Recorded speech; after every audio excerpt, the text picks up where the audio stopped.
Welcome to Learning Life Skills Together.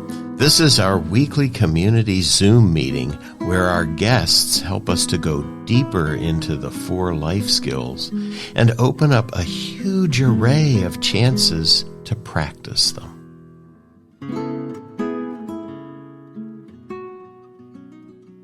Hello, everyone, and welcome to weekly Zoom meeting number 22. Tonight we're going to do some work with our eyes. So this is all about looking tonight. And we're going to start, as we always do, with a practice. And we're going to use our eyes in paying attention. And right now, I want to start by paying attention to what's inside you. So maybe just do a little check-in. Notice how you're feeling right now. Maybe notice what it feels like in your body. Are there places that are tight? Are there places that are soft? Maybe noticing how your breathing is, fast or slow, deep or shallow. And you might notice, how your mind is. Maybe there are thoughts swirling around. Maybe there's a lot going on as you settle in to listen and watch tonight. Or maybe not so much. Maybe you're already settled. So just noticing that. And then I'm going to ask our guest, Liesl, whom I will introduce formally in a little bit, to help us to do an attention practice with looking. So, Liesl, welcome, and feel free to share your screen with us. Hello. It's so good to be here this evening. Yeah. So I have shared my screen. For those of you that may not be watching this on YouTube or live with us, who may be doing this through Spotify and cannot see the image, this is a really good opportunity to just take time to maybe look at something around you. Maybe a picture that's hanging up in your own home, or look out the window. But otherwise, for those of you that are able to look on YouTube, this is a great chance to sit here and look at this image and just take some slow time with it. So that's what I'm going to ask us to do now, is just take a moment and look at this image.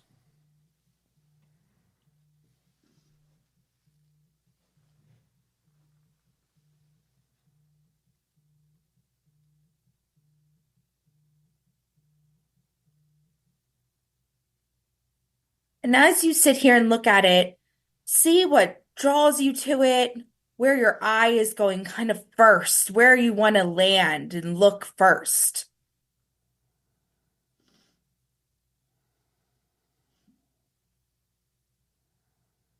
And then let your eyes wander through all the other parts of it. This is a great one for looking at lines and shapes and kind of following these lines all around and out towards where the frame of this painting would be.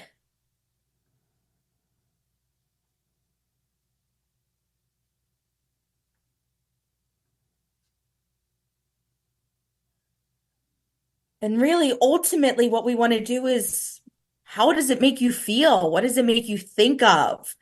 And that's what we really want to get out of these looking activities tonight, is really delving into not only the slow looking for the sake of the art, but the slow looking for the sake of ourselves. And really the sake of looking, if you do these activities with your children, of what that means and how it correlates to looking at these with kids.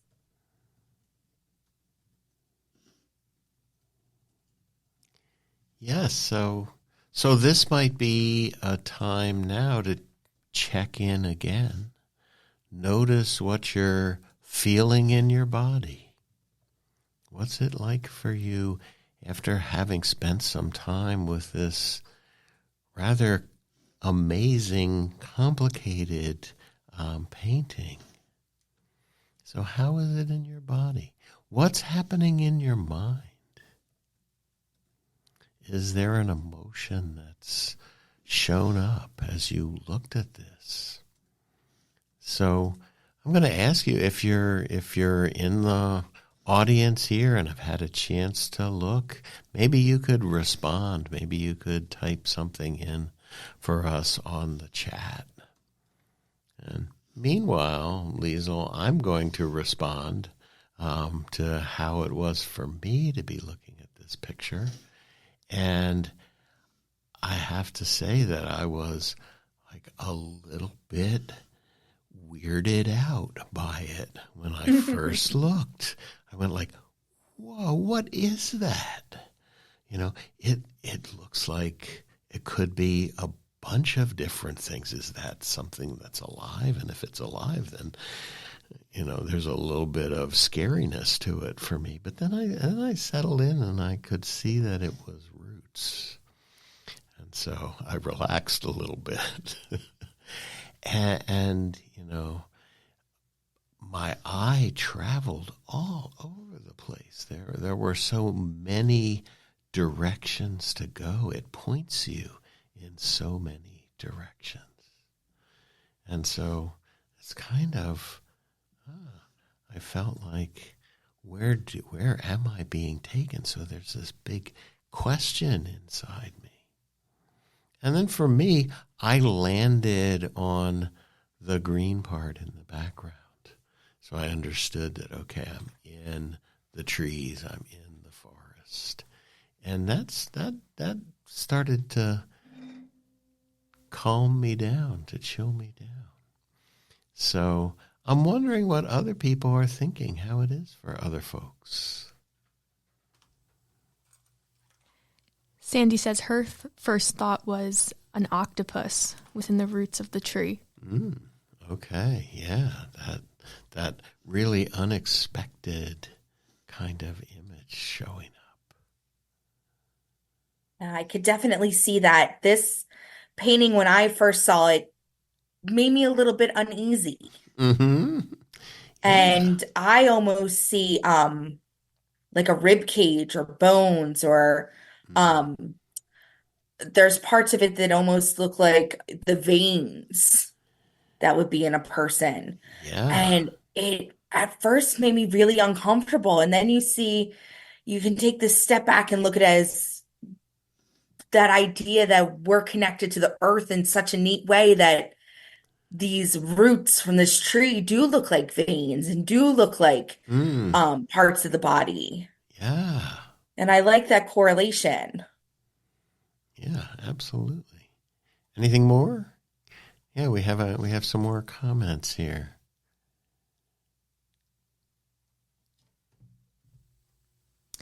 Yeah, so a bit of an unsettling feeling, and Sandy says it also looks like lungs. Oh, okay. So we're staying with the specific here. Oh, okay. Yeah. I love all this, and I love that she used the word unsettled. This painting is from an exhibition that's hung right now, titled Jamie Wyeth Unsettled. Ah, okay. So that is a spot on word. So all of the paintings in this exhibition, paintings, drawings, and 3D objects, they're meant to give you this idea of unease and unsettlement. So it's not gore or horror.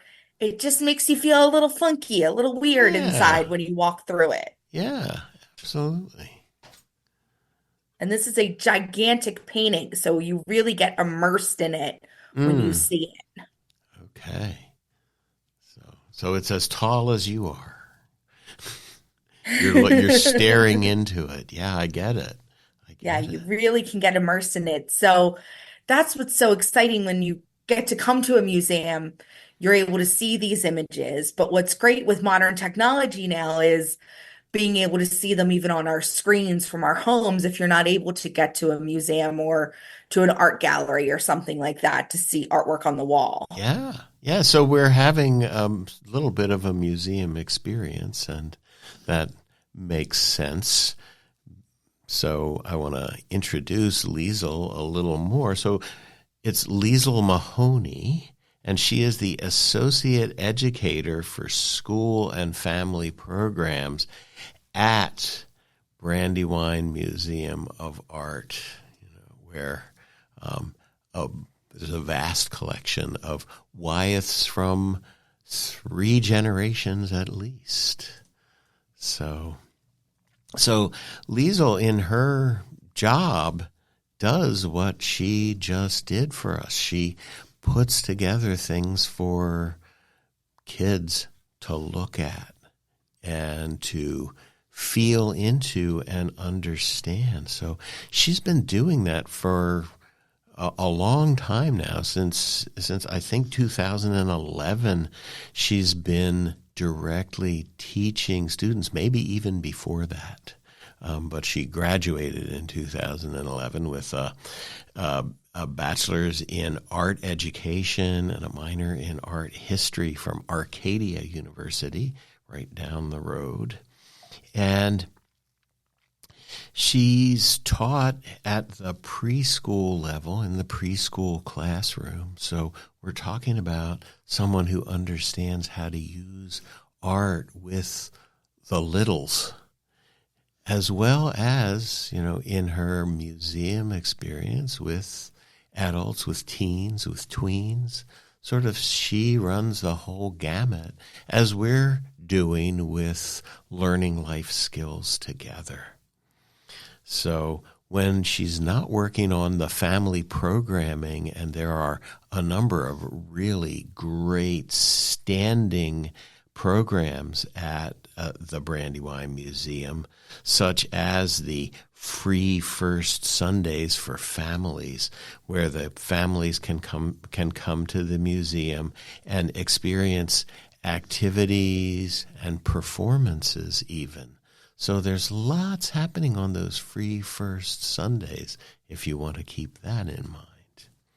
Now, what she's helped us with is a program that's coming up this Sunday on April 13th, running from 10 until 12 noon. The program is about slow looking. And so it's this, how do we use our attention? And how do we attend not only to what's outside and to the artworks that we're looking at, but to what's inside and how that's affecting us, how it's making us feel. So we've done just a little bit of that, and I want to ask Liesl to talk a little more with us about this concept of slow looking, which I think that museums really encourage us to do, and at the same time, we have a response to going to a museum that's almost the exact opposite. Liesl, what do you think of that statement? Yeah, so I grew up going to museums, and to me, a museum is just a place that I feel really comfortable. And I know that that's not how everybody feels, but I grew up with a family that's what we did on the weekends. We went to the Brandywine Museum of Art. So it's just so, I don't know, written in the stars, I guess, that that's where I ended up working. But to me, just being able to bring kids into a gallery and look at the artwork and get them excited and get them to recognize things about themselves and their own families when they look at artwork is just so cool. Like, it's the neatest feeling. And we have an array of art at the museum. It's all American art, and we have the generations of the Wyeths, the 3 generations, but we also have a really robust illustration exhibitions always up. So we have a lot of illustrations. And illustrations are amazing because they're art museums that basically everyone owns in their own home. Mm. It's a little mini art museum that you have in the form of these illustrated books that you can pull off of the shelf and look at with your kids. And so you don't need to go to the museum. You don't need to go into the city and spend any of the money or figure out transportation. You can just open a book. And if you don't want to read the story because you've read Goodnight Moon 3,000 times to your kiddo, then don't read the story. Just look at the pictures. And I think that that's something that we can do that's really important. And this next image is an illustration. If I can get my screen to move. This is an illustration from Snow White. Mm. Beautiful, beautiful illustration by Nancy Ekholm Burkhart. It actually won the Caldecott years and years ago. It's an older illustration. So it's one that we have at the museum, but this is a book that's still in print that you can get. And just there's so much to look at in this illustration. You could spend hours pointing out all the little things that are in this painting. Mm. And I think that that's something so cool. And you can do it with 2-year-olds through adults, and everyone gets something different out of it. And I've done this with 2-year-olds through adults, so I know that this is possible. Right. So with the little kids, it's coming in and it's using your 5 senses. What would you see if you went inside this painting? So if you Mm. were in this room, what are you going to see? What are you going to hear? What would you Ooh. touch? What would you smell? What would you taste? And like this one is so perfect for your 5 senses. And it really gets the kids interacting and telling you about those things. Yeah. So when you said hearing, I immediately went to the dancer and I thought, there's music happening in this picture. Yeah. Interesting. Yeah, it's a really incredible picture. So it's when the evil queen is making her poison apple. And I've had Oh, kids that get really into kind of the yeah. macabre of it and how kind of creepy it is. And then one little kid said to me, "This really scares me. I don't like it." And it started a whole conversation about being scared and how we can overcome being scared. And this was with a 3-year-old. So the Wow. conversation that this opened up with this 3-year-old of, I don't like this, this makes me uncomfortable, and then to discuss how we can move forward with being uncomfortable and things that we can do to help us in that situation. This is something great that parents could do with their littles. Yeah. Yeah, I can imagine this taking place on the couch, this conversation. Yes. Yeah, exactly. Well, that's So all. there's so many things you can do with illustrations and with children's books. So you can look at this, as I said, with your 5 senses. You can look at this with emotions. You can look at this for your colors. You can look at this.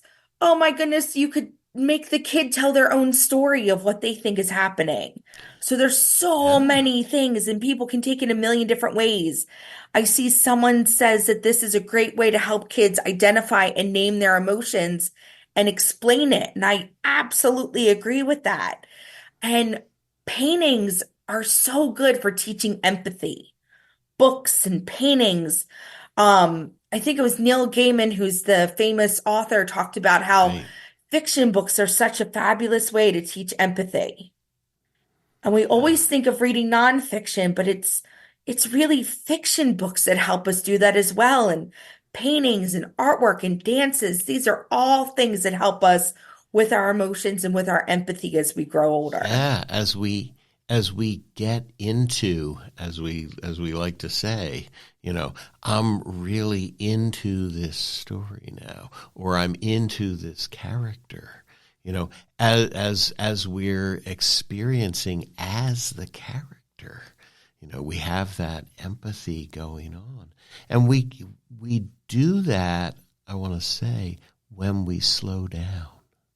And Yes. so this idea of taking the time and looking and looking and looking again at the picture, or reading the book, as you were saying, over and over again, we're learning those lessons from that. We're having those feelings and encountering them again and again and learning what they are and how to be with them. Absolutely. And when we go to a museum, there's been studies done that it's something like 15 to 20 seconds is how long people look at a painting Yeah. and then move to the next one. Because in your mind, you think, I'm at this museum for maybe 3 hours. I need to see everything. And that's not what, what we should do. Just go into the gallery and the one that catches your eye, go to that one and spend the 30 seconds, the minute, the 2 minutes, and really look at it. And this one is a great example of that. Oh The more my. you look at it, the more you see. I mean, there's tarot cards on the table that you might miss when you first look at it. There's little dead flies. There's all these different plants that all are different poisonous plants. And the more you look, the more you'll see just these tiny little details. Yeah. And it's Yeah. by that just taking that moment and breathing and looking slow. Yeah. So this is what we'll be doing on Saturday. On Saturday. We'll So be looking the museum slowly. is at its peak now of beautifulness. It looks like this. Ooh. Um, it is gorgeous. There's bluebells everywhere. The Virginia bluebells are in bloom Yes. right now. Yeah. The redbud tree is in bloom. So it is beautiful outside and inside at the museum. So it's a great time to come. So, and it will be great even if it's a rainy day because you're able to stay nice and dry inside the building if it is raining at and all.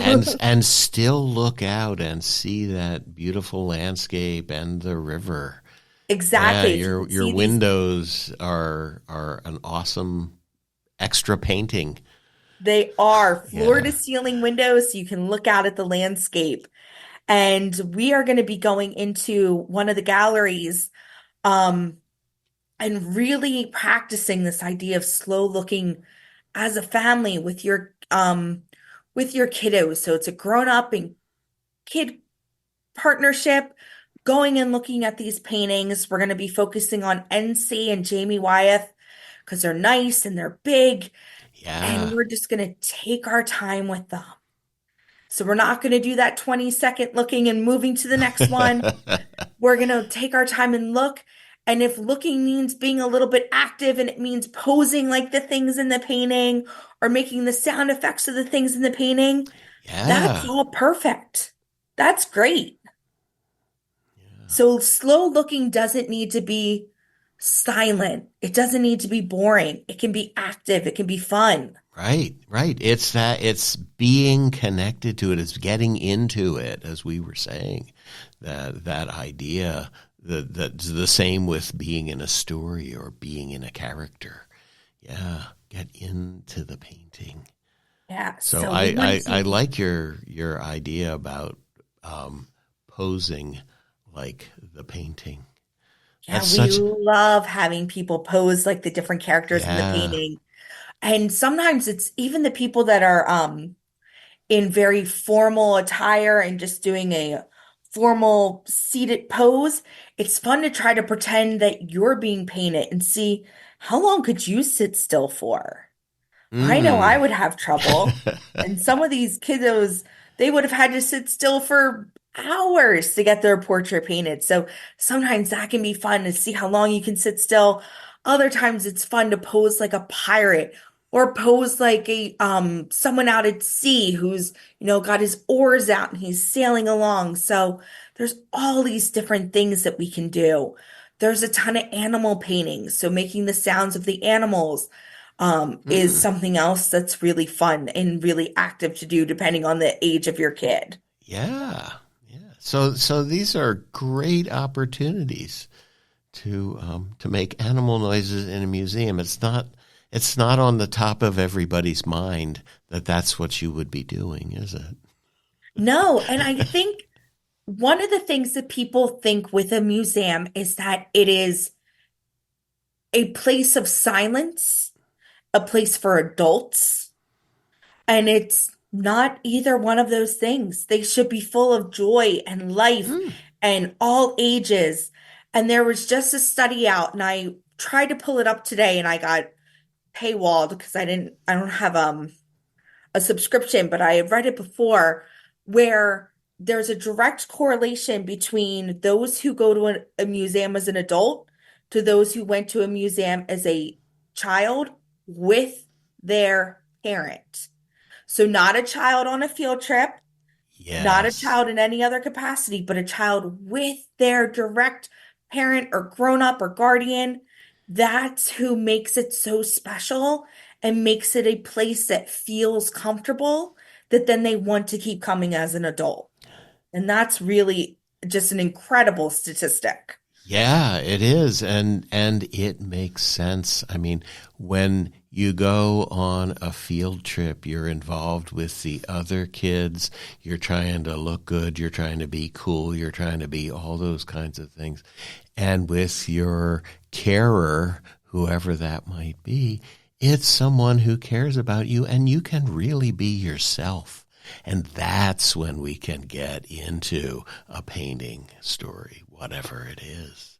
Exactly. And Yeah. it's such a cool feeling to see these kids grow up. I've been at the museum now for over 10 years Mm. and watching kids that just the same way that I call the Brandywine My Museum, there's other kids that do that as well. And I know exactly where they're coming from because that's what I call the museum because I've been going there since I was 3. Oh, my. So Yeah. that's my museum.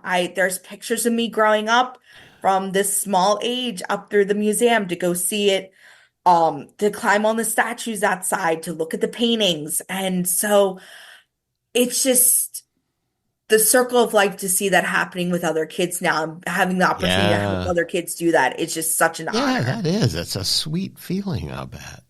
So, And yeah. what's really exciting with Saturday's program is after we do this slow looking and you interact with the paintings as a family unit, we're then going to come back together and you're going to have the opportunity to create. And to have that opportunity to create something as a family is just so special where we're going to have all this collage material out. And I found that putting out scissors, glue sticks, and paper is all you need. Mm. And people can create just the most spectacular thing. And I will say this because I say it every time I lead crafts, it's about the process and not the product. So let your kid just create. And what's so neat with kids creating is they don't go into it the way an adult does, who might say, "Oh, I can't do this. I can't draw. I can't even Right. draw a stick figure." The kid's just going to jump right into it. They're going to start cutting and gluing and pasting and creating this great work of art. And it is just your job as the grown up to sit back, let them do it, and create your own at the same time. Yeah, if you can do it too, I think that's really great because you can sort of talk about the process, as you're saying, not about the thing that you made, but about how it was and what you did, what you saw. Because it seems to me, having done a few of those things from time to time, it seems to me that this is a practice of attention. We're paying attention in a very interesting kind of way to what we're doing and what's happening. Like you say, we've got a piece of paper and a glue stick, and we're cutting some things and we're pasting some things, and we're seeing something happen as we do that. Yeah, it's really special to see what kids will create and where their mind goes and what they will talk to you about as they're narrating either what they're going through, what their process is, what they're making. All of that is just so exciting. And I really think it helps bond you as a family. Yeah. Yeah. So, I mean, this is really part of this whole program of learning life skills together is the together part. The skills that we're working with here are attention to what's going on outside, i.e. the painting, and what's going on inside. what am I feeling about this? What am I thinking about this?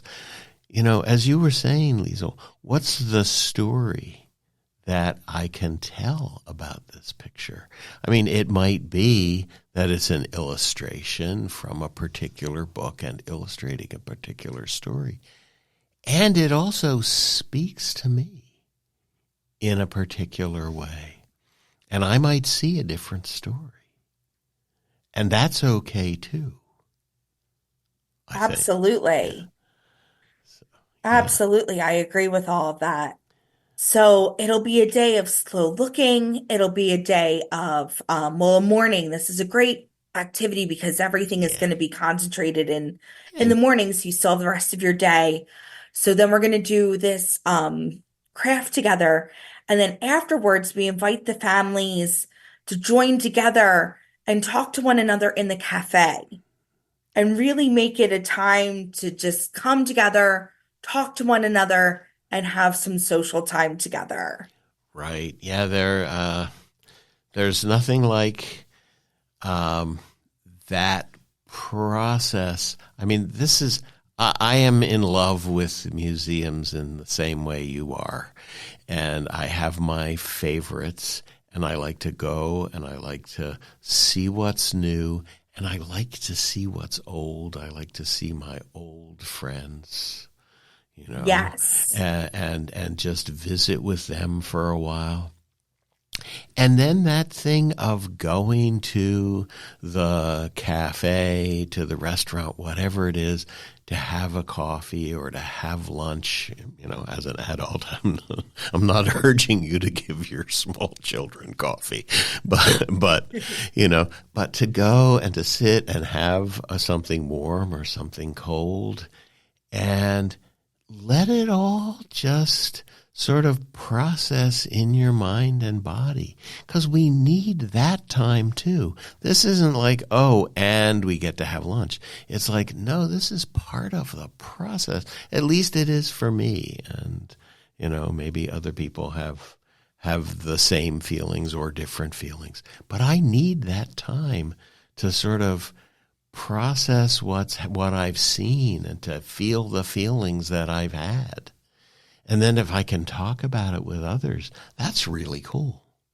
So I think that the sort of the flow of the day, the time of looking, the time of making, and then the time of just processing, talking, being social or not, just looking out the window and drinking Right. your hot beverage, your cocoa, or whatever it is kind of an awesome thing, and one that, I don't know, it gives me a good feeling. It was one of, as you were saying, one of the highlights of family life was to do something like that. So, yeah. I agree. And just, we see a lot of families that will come and do almost the same order of things where they look at the art, create art, have something in the cafe, and then what a lot of them end up doing, which is always an option, is then going outside and exploring outside. And now you've been inside for a little bit, so getting some of that energy that some of the kids might need to get out. Yeah. They're going for a walk at this point and getting some of that energy out. And these are all just great ways, and they're all just a little bit different, but still centered around this idea of togetherness and still centered around the idea of the museum, that you can just keep the conversations going. So remember when we were inside looking out the windows at the river? Well, here's the river outside. Let's go walk along it. Let's go look at it. Let's listen for the birds. Let's see if we see any of the little garter snakes that are out. All these different things. What are the colors of the flowers that are in bloom right now? Can we find every color of the rainbow on our walk? And that's something that I think is really special and unique with our museum, is that we do have this path that you can take along this river, technically a creek, but along this river that is just so beautiful. Yeah, and perfect timing in April as Yes. everything is budding out like crazy, and the green is coming on. Everything Yeah. is just so alive. It's just coming alive, and the geese are out, and everything is budding. And that green is just that chartreusey, wonderful green of life. And Yeah. it's really just beautiful to take a walk along the river at this time of the year. Yeah. So I want to encourage people to sign up to come on Saturday. You can do that on our website, which is how you got to hear us right now. So it's not hard to find. The next thing, Liesl, that I want to talk about is it's great to have a destination. It's great to have a program that's just for you at that destination. And yet, what we're suggesting that people do with these skills is to practice them all the time. So, like, a few times a week, spending time looking slowly at something is really, you know, kind of an ideal practice. It gives us the looking outside and it gives us the looking inside, just the same way that taking a walk does. Right? We go outside, we look around, and then we notice how it's affected us. We do the same thing with pictures. And, that's great. It makes us feel good. It helps us with this really important life skill of understanding ourselves and understanding the world. And there's an added dimension here, which is that when we experience awe and beauty, that also helps us to feel less stressed. It helps to shift our mood. So, we can always get up and take a walk and find that after 10 minutes, we feel different than we were feeling, So we can sort of shift ourselves that way. And looking at something beautiful, experiencing something beautiful, does the same thing for us. We might not think of that first painting that we saw as beautiful, but it does that thing that it needs to do, which is to pull us in and give us a sense of being human, being involved, being connected to something. So I'm wondering if you could talk a little bit about how we might do this on a 10 minutes, a couple of days a week kind of thing. I mean, getting our act together, getting the kids' acts together, and going to a museum is a big undertaking. But how do we scale it down so we still get these effects? Sure. So, if you can't get to the museum or that's just not in the wheelhouse that day, you only have a little bit of time. Again, going to children's books is a great way of looking, which we talked about. But some other ways are pulling up the images that are available online. So many websites now for museums allow you to access part, if not all, of their collection. So Hmm. that's really neat. And I know for ours online at the Brandywine, you can even search keywords. So that day your little kiddo is all into dogs, search dog and watch how many images show up and pick the favorite and delve into that. The other thing you can do is look out the window. A window is the perfect frame to just look out at, and it becomes a living picture for you to just sit there and just take that moment and just do some deep breathing and do all those same things that you might do in a gallery, those same things you might do with the children's book by looking out at this living artwork that you have right outside your own window. And what's so incredible is it'll constantly be changing. It's constantly different. Right. So I know this is not an image many of us want to see right now, with the With the snow and the snow. ice. Yeah. But I remember when I took this picture, I was on vacation, and the sense of just awe that I had in this moment, this was in November, so it's before it had snowed here in Pennsylvania. This was up in upstate New York, and it was their first snowfall, and I was there for it. And just that sense of awe of just the silence that comes with snow, that just delicious silence and the beauty looking out on this lake with the frozen water and Mm. just the trees and just and that moment I just remember just sitting there and just breathing just deep breaths in and out and just wanted to just keep looking. And so this is such a great way to sit there with your kids and do these looking activities, and then maybe pull out a sketchbook or a piece of paper and have them draw what they see or draw what they're thinking or what they're feeling in that moment. And that's what else you can do at home is not worry about the expensive things for art supplies. You can just give out paper and pencil, paper and scissors, paper and glue sticks.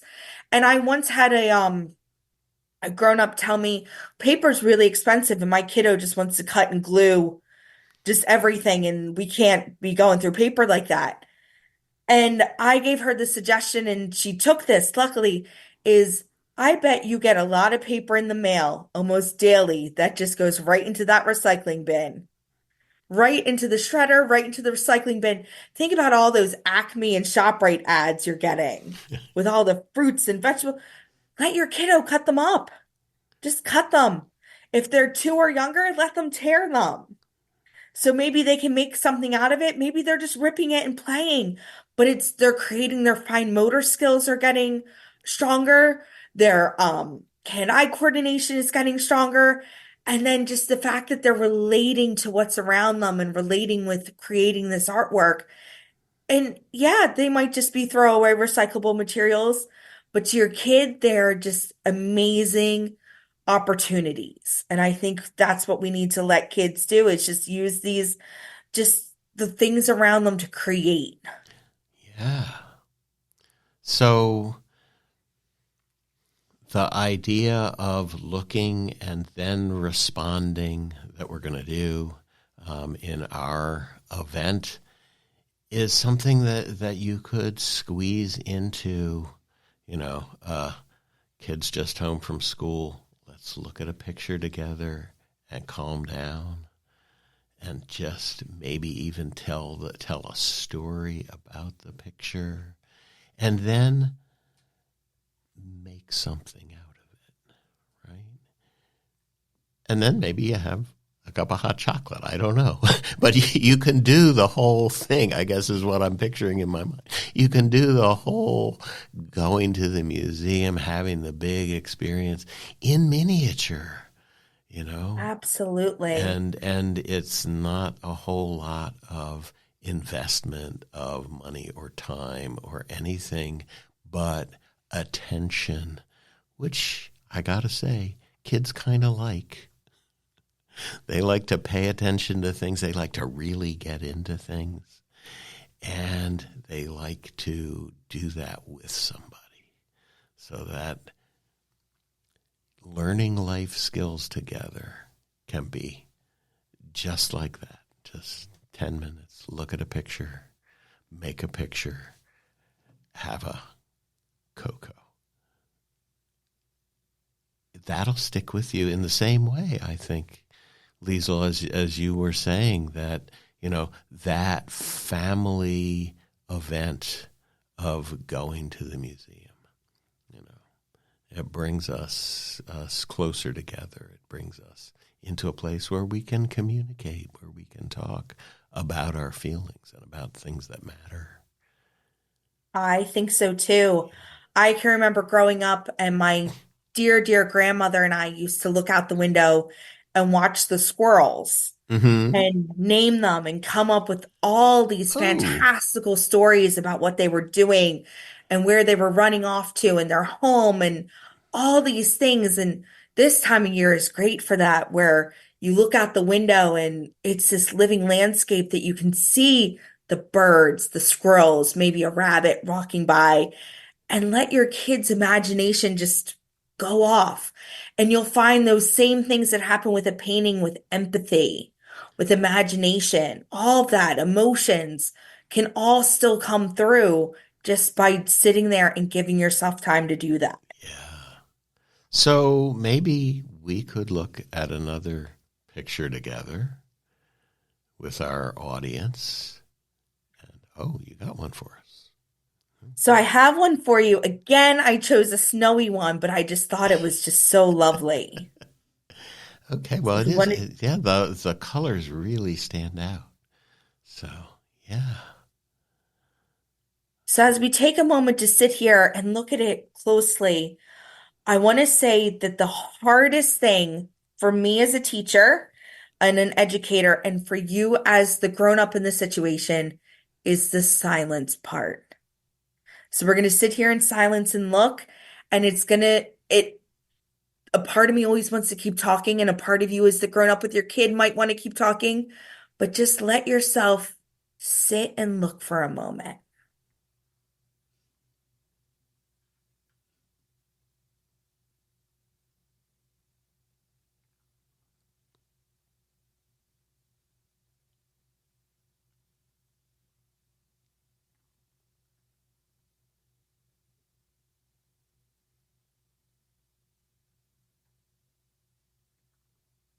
And by doing that, and by not having the distraction of too much talking, it really just kind of lets your mind go with it and start exploring. So we are always trying to teach these lessons to people that come to the museum. And I know I even have trouble where you're always told that silence is bad. And in this case, it's not. It's a time for you to think and to reflect and really look at something. And this painting in particular has so many little details going Mm. on, much like that second painting that I showed you, where there's just so many little things to see that it's fun to kind of sit there and ooh, take the breath and start to look around. Yeah. Yeah, there is so much happening. There are so many little scenes inside the big scene. Yeah. And so I want to invite everyone involved right now to take a little more time, take a little more silence.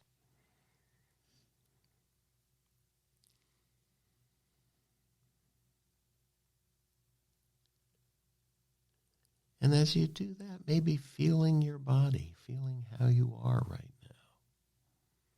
Just looking, just feeling yourself looking.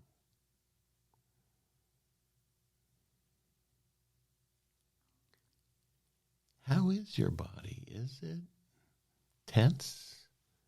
Is there some places that are relaxed, maybe?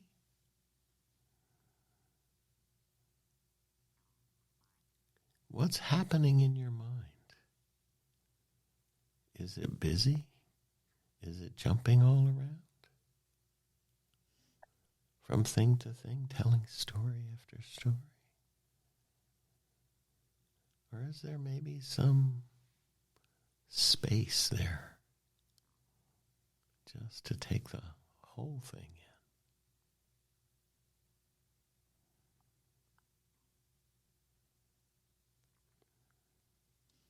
And when you look at your emotion right now, is there an emotion? Do you feel a particular way?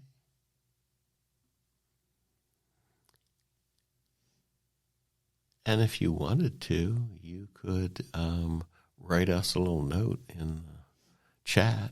Let us know how things are going for you, and maybe anything that showed up for you as you looked at this painting.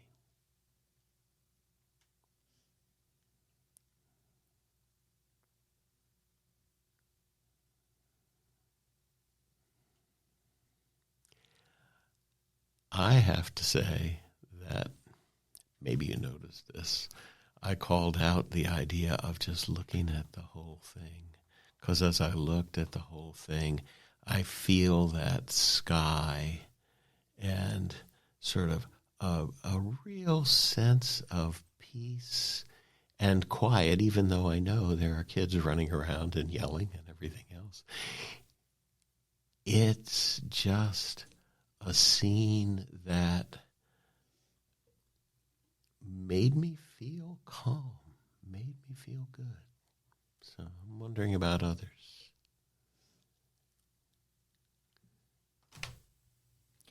Sandy says a sense of community, busy but not rushed, and also the safety and quietness of the snow. Safety and quietness. Yeah, maybe that's what I'm tuning into too. Liesl, how is this picture for you? The first time I saw this hanging in the museum, this came to us a few years ago. It's a Grandma Moses painting. Mm. And I remember just taking a step back from it and just being mesmerized by everything going on. But it does have this sense of just quiet calmness. Everyone's so busy, but you're not getting it in this frantic, busy running around. It's just everyone has a job to do. They're Mm. doing their job. Things seem to be going well.